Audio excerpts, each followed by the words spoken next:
There is a place in the world where the news breaks faster, where the insights are deeper, and where the leaders of industry mean business. The place is right here. Bloomberg Television, the world's ultimate financial authority. Now, another 92.3 rock block. Turn it up! 92.3! K-Rock. They had a plan. We got about 4 days to get to that treasure. After that, it'll be at the bottom of a lake. But not a clue. We're just dumping a bag of hammers. From the award-winning creators of Fargo, Touchstone Pictures presents Oh Brother, Where Art Thou? Since we've been following your lead, we got nothing but trouble. It never forgives. It never forgets.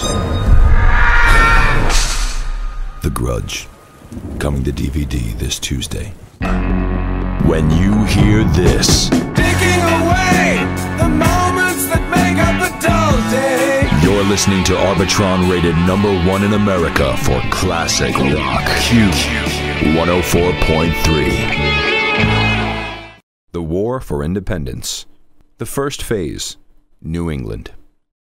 For the first year of the conflict, from the spring of 1775 to the spring of 1776, many English authorities thought that British forces were not fighting a real war, but simply quelling pockets of rebellion in the contentious area around Boston.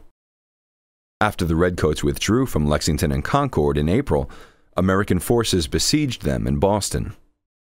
In the Battle of Bunker Hill on June 17, 1775, the Patriots suffered severe casualties and withdrew, but they inflicted even greater losses on the enemy, indeed the heaviest casualties the British were to suffer in the entire war.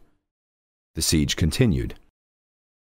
Early in 1776, finally, the British decided that Boston was a poor place from which to fight. It was in the center of the most anti-British part of America, and tactically difficult to defend because it was easily isolated and surrounded. And so, on March 17, 1776, the Redcoats evacuated Boston for Halifax, Nova Scotia, with hundreds of Loyalist refugees. In the meantime, a band of Southern patriots at Moores Creek Bridge in North Carolina crushed an uprising of Loyalists, Americans still loyal to England and its king, on February 27, 1776, and discouraged a British plan to invade the southern states. And to the north, the Americans began an invasion of Canada. Generals Benedict Arnold and Richard Montgomery unsuccessfully threatened Quebec in late 1775 and early 1776, in a battle in which Montgomery was killed and Arnold wounded. With the defeat at Quebec died any American hopes that Canada would join the Revolution. By the spring of 1776, it had become clear to the British that the conflict was not just a local phenomenon in the area around Boston. The American campaigns in Canada, the agitation in the South, and the growing evidence of colonial unity all suggested that England must prepare to fight a much larger conflict. Massive bass tone used to mean massive bass amplifiers. 8-speaker, 300-pound behemoths to be exact. Introducing Lowdown Studio 110 from Line 6. Authentic rock bass tone that you can take anywhere. Welcome to the Connecticut Wine Trail.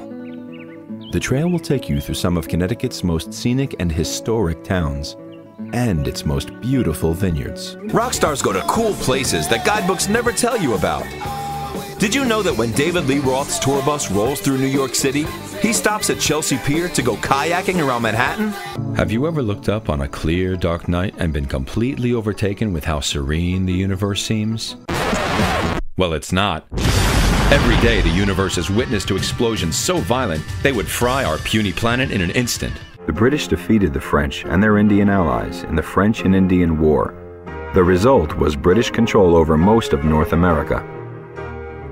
But due to the high costs of war, Parliament decided it was time for the colonies to pay a share of their own defense.